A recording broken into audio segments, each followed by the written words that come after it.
Nous disons oui à la révision constitutionnelle. Nous disons oui au Conseil supérieur de la justice.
Nous disons oui à la révision constitutionnelle. Nous sommes pour renforcer les chefs de l'État, pour les actifs généraux de la République. Nous soutenons à 100% les résolutions prises au cours de ces actifs. Nous disons oui à la révision constitutionnelle. Nous disons oui au Conseil supérieur de la justice. Merci beaucoup, chers téléspectateurs. Bino Baibo Mesana Kolanda Biso na Empire officiel télévision. Merci Nandenge Lelo Lisusu to zui occasion ya ko kutana na biso na bino mokola lelo esengo etondi motema na biso équipe mobimba ya Empire télévision Chris Izambai na sima caméra nangai oya bino serviteur na bino mwana musala na bino pona ko solo la bino comme d'habitude ndenge to mesala ko sala ba analyse sur la situation politique ya mboka na biso bo yebi ete ngai moumbu na bino na yaka chaque fois liboso na bino pona ko expliquer bino to pona ko expliciter bino nini oyo ezoleka na mboka na biso ville province à Kinshasa RDC d'une manière générale. Vous le savez bien, côté information, le chef de l'État a outil Kosala parce qu'en ce moment il doit être normalement en train de revenir à Kinshasa. Il doit être en train de revenir, je crois, dans quelques minutes ici à quoi atterrir na Kinshasa bisika to utinaye na comment on appelle ça dans le Grand Katanga, Lubumbashi. Bientôt là nous serons avec lui na Kalemi. Vous le savez, tourner to musala oyo ya makasi o mokonzi mboka azosala oyo to bengi na lopoto mission d'itinérance oyo azosala na chaque province dengalaka ki ba congolais ba congomani que soki bo voter ngai na kosala na effort na nga nyonso nazonga d'abord pour na ko remercier bino et puis en plus pour na ko yoka ba déshydrata ko approfondir nini esengeli to bongisa po na mona nini déjà bo bongisi to bongisi na ba province na biso nde yango wana tozalaki na yebo mona ki na bino tozalaki na Kisangani tozouti kozala na bino na Lubumbashi biso tozongi ye moko pe azozonga déjà na ville province à Kinshasa. Donc tout ça pour l'intérêt de la population congolaise kaka ndenge atondisa mina souci ya bana mboka ya ba congolais ndenga ya bino mwana na musala na bino mwana mboka Jetro Ngolu na ye liboso na bino pona kopesa bino to pona ko expliciter ko expliquer bino makambo zo salima na kati ya mboka nini esengeli ko bongisa to nini mokonzi mboka azui ba décision pona ko bongisa na kati ya mboka na biso. Merci beaucoup na ndenge bozo continuer ko pesa biso ba suggestion ko continuer ko pesa biso ba encouragement na bino pour que nous puissions continuer à travailler pour le bien-être pour votre bien-être d'abord. Aujourd'hui lelo mukola lelo soki bo moningai na simbi micro na telemi liboso na bino, c'est toujours dans le cadre ya campagne ya o mokonzi mboka zobenga révision à constitution mais aussi changement à constitution. Bandeko lelo na liboso na bino pona kopesa bino ba précision détail parce que boyebi que ngai naza molobeli na bino et puis na yaka liboso na bino pambati. C'est parce que je veux vous éclaircir sur certains points, sur certaines choses oyo esengeli bo retenir. Les gens disent que mokonzi mboka aza ye moko na kati ya campagne oyo ya changement ya constitution. Batu bazoloba bazoganga bazoloba que même batu ya famille politique na ye bazo soutenir yete na idée to na makanisi oyo azui en tant que chef de l'État pour na ko changer to pour na ko réviser constitution en mboka na biso. Je suis venu vous répondre ceci. Chers Congolais, chers compatriotes, vous devez retenir une chose. Vous savez que l'institution président de la République, l'institution président de la République, l'institution présidence de la République, c'est quoi? Parce que boyebi d'abord grandeur, il y a institution. Je vais vous expliquer ceci. Que naba makoki oyo constitution ya mboka na biso epesi chef de l'État. Makoki oyo constitution ya mboka na biso en tant que commandant suprême, magistrat suprême, makambo ebele bele o bapesi o constitution epesi epesi peut pouvoir ya kozwa to ya ko porter projet ya ko changer constitution to ya ko changer to ya ko réviser constitution. Ce qui to tangi, ce qui to landeli, esengeli na pesa bino nazo pesa bino bientôt là précision ya esika ekomami mais na ko pesa bino boye que chef de l'État ne peut pas de sa propre volonté se réveiller un matin et se dire bon, je veux que nous puissions changer la constitution. Non. Non, non, non, non, non, non. Ça, vous devez retenir ça. Mokonzi mboka ko télématé moko na tonga lobi non ndé toza boye, il faut to bongo la constitution. To se changer ba point moko na constitution. Les infractions. Alors, ce qui te constate, lelo yo bisika nyonso mokonzi mboka azotambola parle du changement et de la révision de la Constitution, c'est parce que notre Constitution lui donne les droits. Il y a qu'au porter projet Oyoana Azotambola, to Azogangela, partout bisika Azokena. Notre Constitution lui donne les droits. Au-delà d'être une institution, c'est le chef de l'État. Le chef de l'État. Donc, Mokonzi Mboka Nabiso. Qui dit Mokonzi Mboka inclut un pouvoir auquel le peuple congolais lui a confié.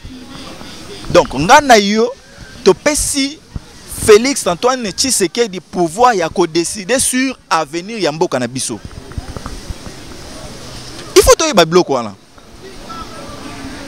Donc, si vous avez leloyo, Mokonzi Mboka azo sartelé, to azo martelé. To landa ba discours ya ba opposant te ba congolais.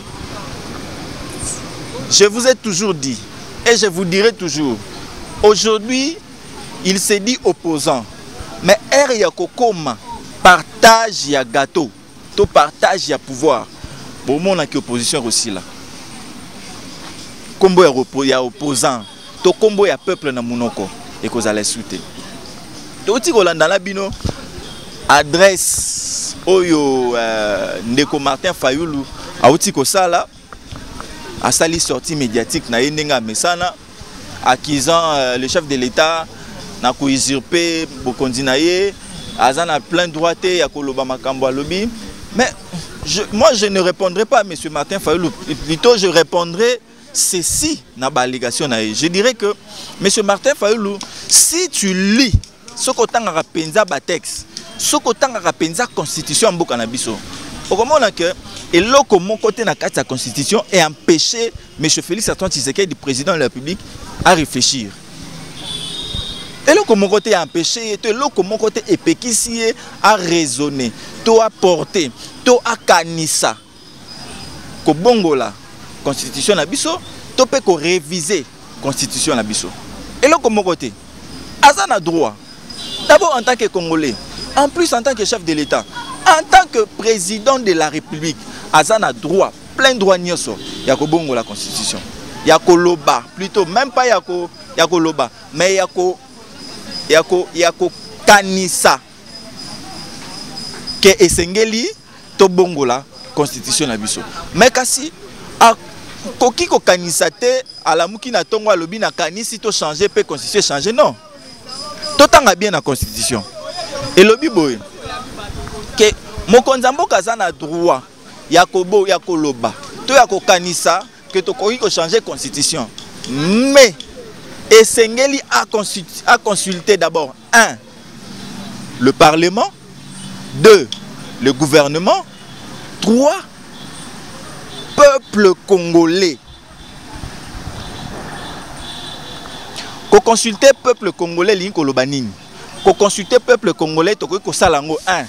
D'abord na ba signature ya tobenga ngonini, signature ya pétition. Ça c'est de 1, option 1. Option D. To ko kipe ko salango na référendum. Référendum et lobby nini. Référendum et lobby que peuple congolais accueilli na bureau kaka ndenge to vota qui est na 2020 accueilli na bureau de vote pour alobaye aloba to akoma est-ce que andimi était constitution na biso ba réviser yango to pe ba changer yango bandeko ba ko sabino te to ko samate makambo nga na zoloba yango wana nde za repris na kati ya constitution na biso. Bokanisa te que lelo yo ndenge mokonzi mboka azobima azoloba que na sillage ya mokonzi mboka to tout autour ya mokonzi mboka il n'y a pas de professeur ou de scientifiques ou encore de personnes de droit, de docteurs en droit. Non. C'est faux, hein? Ne vous trompez pas. Ne croyez pas que l'intelligence ce n'est que vous qui en avez. Non. ezaka nde bino tende sengeli bo réfléchir to ezaka nde te bino kaka nde sengeli boloba non nakozongisa sikoyo na makanisi oyo bato baimboka mususu bazoloba ke même famille politique na ye eza derrière yete. Je vais vous dire ceci. Le projet du changement ou encore le projet de révision de la Constitution, chef de l'État, nde azui makanisi wana pour na bien-être à population. Na kati ya politique, politicien moko ayebisanga que dans la politique, il n'y a rien, il n'y a jamais eu rien pour rien. Il y a toujours eu des choses qui doivent se faire pour un intérêt quelconque. Donc, politicien a ça la kamakamboute, ce qui a mon intérêt na na katite. Nazo sabino vérité. Ngai na kobombe la binote boza ba congolais bandeko na ngai boye bango. Que politicien atikala jamais ko sala likambo sans que na kati intérêt na yezala. Il faut qu'il y ait son intérêt. Oui bango, il faut boye bara que bato baganga même ba Fayulu ba Délice Sanga ba Moïse Katumbi nyonso na bazoganga. Lelo bazoganga parce que bazana bande de touche. Lelo bazoganga parce que bazana bande de touche. Lelo bazoganga parce que ils ne sont pas au pouvoir aujourd'hui, ils n'ont pas la gestion du pays. Mais quand il aura un jour a commis ministre, a commis boye, bandeko, intérêt à population, to intérêt à mboka, na discours na ye, ekolongwa, ekozala souté. Vous voulez que Vital Kamerhe vienne vous dire en ce moment ici que je soutiens la révision ou le changement de la Constitution maintenant? Oh, mais de quoi nous parlons? De quoi parlons-nous? Mokonza mboka a lobby boye.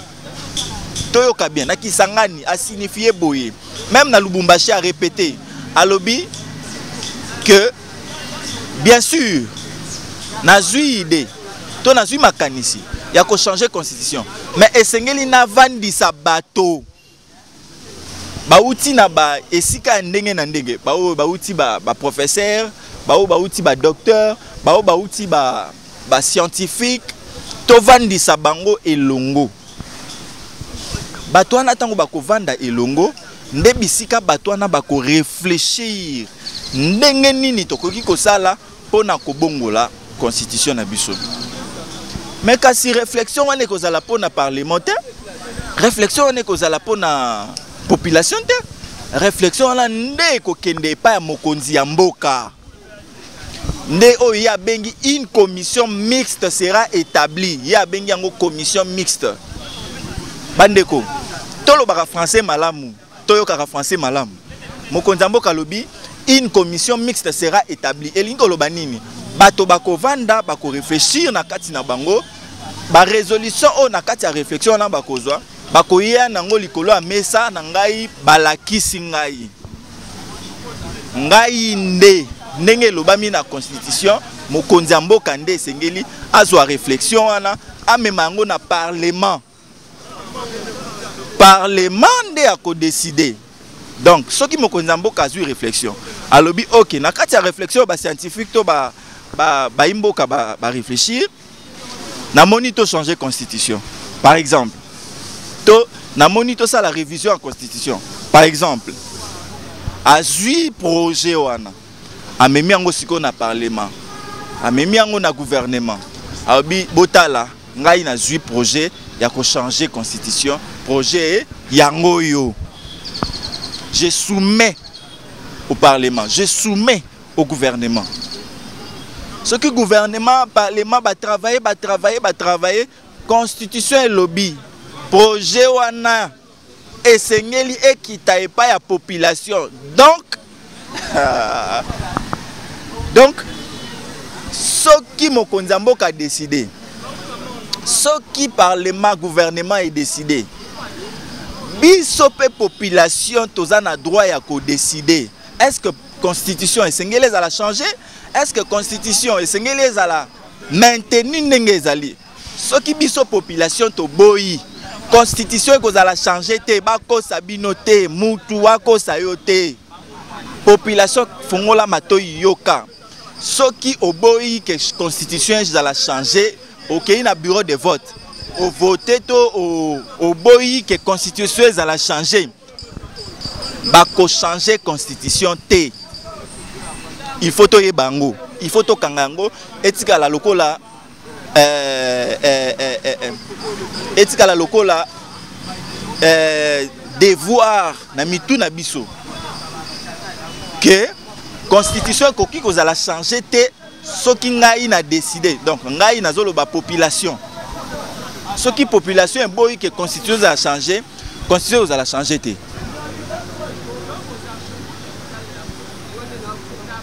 Donc, je vous en supplie, chers frères, chères sœurs, tolandaba discours politicien. Les lots politiciens kobima, abimission na balabala lobby non, na troisième mandat ya Félix Tshisekedi non, na changement de constitution. Mais de quoi parlons-nous?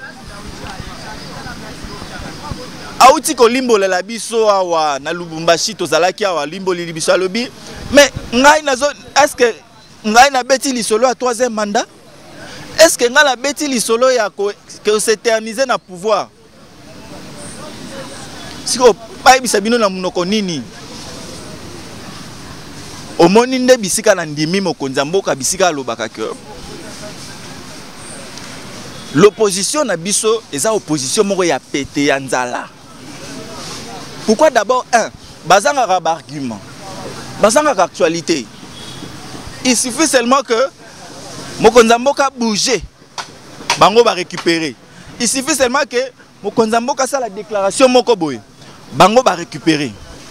Ça veut dire que bazala kanali kambu ya koloba envers binoté, bazala kanali kambu ya ko déclarer pour na binoté.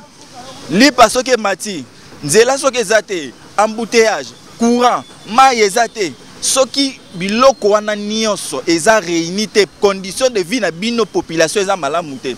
Bako bimisa bino na balabala te. Bako bimisa bino na balabala te, pourquoi? Parce que ça ne est intéressé bango nini. Délice Sanga vivra bien, Martin Fayou le Faden House aza bien. Moïse Katumbi, milliardaire. Bango bazo vivre bien, bazana courant mai tous les jours. Ils vivent très bien. Li pae mata. Courant ezalate, li kambuna bango ezali, soki kaka intérêt na bango ezate na kati. Allez. Babengi sibino. Tobima na balabala. Félix Tshisekedi akoko sala troisième mandat te. Ah. Nani ya yebisi yo ke Fatia ko sala 3 mandats? Qui vous a dit que Félix Tshisekedi fera 3 mandats? C'est ce que je vous dis. Mandeko, réveillons-nous, arrêtons de nous distraire. Arrêtons de nous distraire. Notre pays, en fait, les gens veulent que enterrer to likambo oyo ezo concerné yé famille na yete libota na yete libumu na yete etalibino etali yete ya ko luka kaka ako soulever bino ako bimisa bino na balabala quand il s'agit de ses propres intérêts, de ses propres intérêts à lui. Ndenge na oto sabino tout à l'heure que un politicien ne fait rien. Rien du tout. Un politicien ne fait rien sans que intérêt naïza nakati. C'est pourquoi je vous dis que aujourd'hui c'est nécessaire. Il est nécessaire que notre constitution soit changée ou encore plus pire, révisée. Parce que d'abord, si nous voyons dans des articles qu'on doit réviser, s'il s'agit réellement de réviser, si nous voyons beaucoup des articles auxquels non seulement oyo opposant na biso bazo récupérer ndenge mokonza mboka zoloba chaque fois que article oyo zoloba que nous devons céder une partie de notre terre à nos voisins et tout ça. Et ça car article on a té. Ba article les belé. Biloko ze belé, makambo ze belé a ko changer. Ngala repé ça par exemple bino exemple moko. Les loyo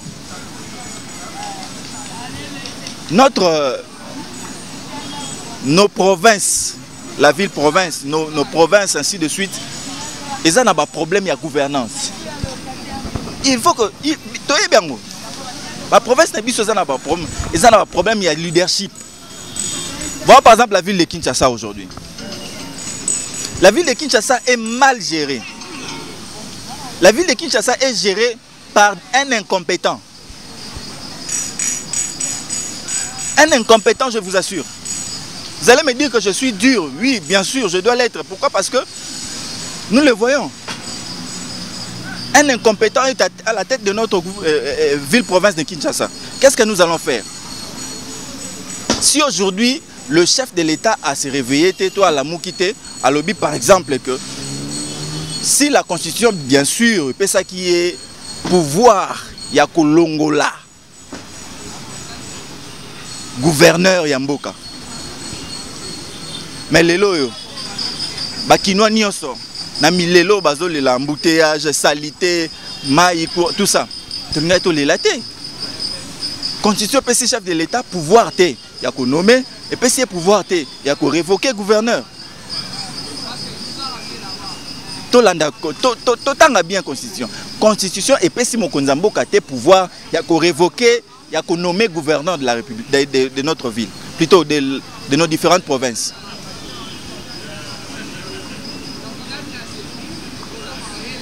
C'est un défaut. Nengazawana, gouverneur, a géré Malam, a géré Mabé. Il suffit seulement à corrompre le député provincial. C'est fini. Il va rester là tous les 5 ans. Donc, tu vas continuer na TikTok. Tu vas continuer na misère, na détresse. Nous allons continuer. Pourquoi? Parce que le chef de l'État n'a pas le droit de révoquer le gouverneur. Le chef de l'État n'a pas les droits. N'a pas ces droits-là. Et si on se décide, on se réveille un matin, on se dit, nous devons changer les choses. Et non, vous voyez, notre constitution, notre pays est fragile, nous ne pouvons pas toucher. Mais Bandeko, pourquoi nous voulons que ceux qui tolingi tout ça les locaux malamu, tout ça les ngoté, parce qu'il y a des gens qui doivent réfléchir le contraire. Pourquoi? Tout à par exemple Daniel Bumba.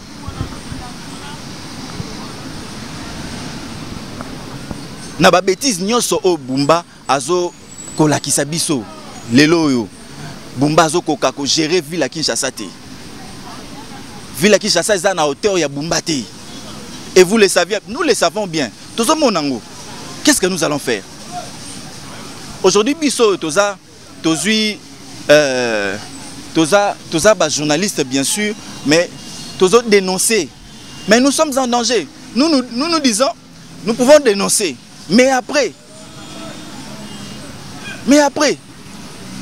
ce gars a moi 5 000 $ à payer par député provincial, c'est fini à s'éterniser au pouvoir. Rien ne va changer. Parce qu'il ne peut pas être révoqué. Tolonga Marambouya ba province na biso. Tokende toloba par exemple Likambouya Sénat Yamboka na biso.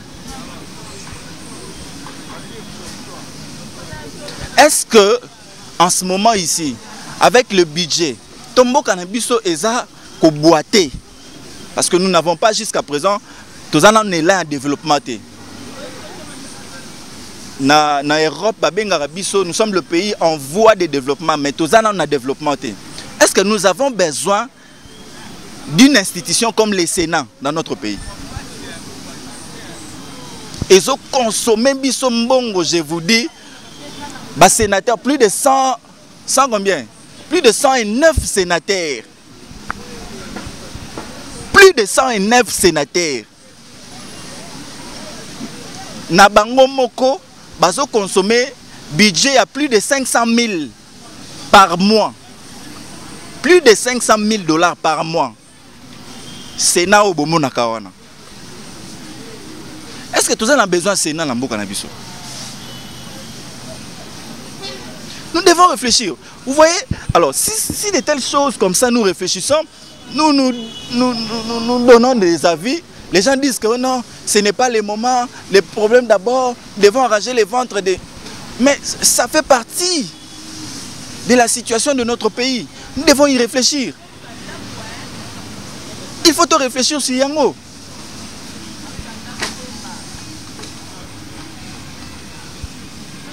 Pourquoi Bozobo ya biso to réfléchir? Pourquoi Bozobo ya biso to changer? O eza anomalie na kati ya mboka na biso.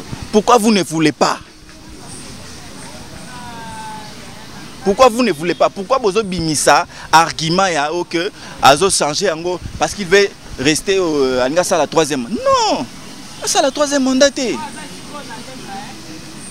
Ce n'est pas pour le troisième mandat, chers Congolais. Arrêtons de nous envoûter, arrêtons de réfléchir. Donc je parlais de l'Union sacrée qui jusqu'aujourd'hui n'a pas encore donné sa position sur le changement de la Constitution. Aujourd'hui, ce n'est pas le moment que l'Union sacrée puisse donner une position quelconque. Pourquoi? Parce que ce que le chef de l'État est en train de faire, c'est une information qu'il donne à sa population. Donc, propagande de province à province pour parler de ce changement, de cette révision à la Constitution, ce n'est qu'une information qu'il donne à sa population. Donc, si ce qui te commune un moment propice, vous avez vu, il a parlé de l'année prochaine auquel une commission sera constituée. Une commission sera constituée pour évaluer ce que nous devons faire sur le changement ou la révision de la Constitution. Donc, nous avons encore tout notre temps. Ce qui est l'Union sacrée, c'est point de vue na bangote. Mais bon, soyez patients. Ce n'est pas le moment. Ce n'est pas le moment. Et le président de la République, comme je vous ai dit tout à l'heure, c'est toute une institution. Le président de la République n'est pas un parti politique.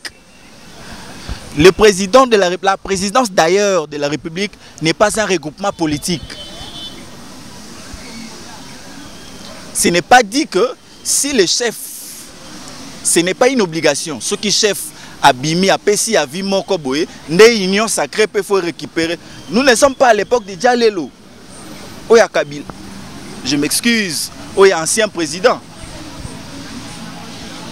Tout ça n'est pas qu'on a été que ceux qui m'ont konzambo kabimi a sali à lobby lo comment ne batunio soba bima baloba. Non. Il y aura un temps où tout le monde va s'aligner derrière le président de la République pour communiquer sur la situation. Mais pour l'instant, souffrez d'abord que tout le monde puisse rester calme. Parce que le chef parle d'abord. Laissez d'abord au chef de finir sa propagande et le reste, Bagoya Sima. Voilà un peu ce que je voulais to solo là. Je voulais to solo là na bino bandeko balandi. Yango wana nde na linga ki to communiquer na bino. Mais dans le prochain jour, je vais encore vous détailler article par article ce que la Constitution nous dit sur sa modification ou sur son changement.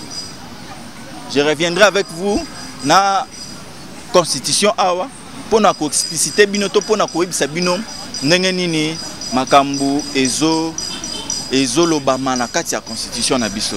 Mais dans les heures qui suivent,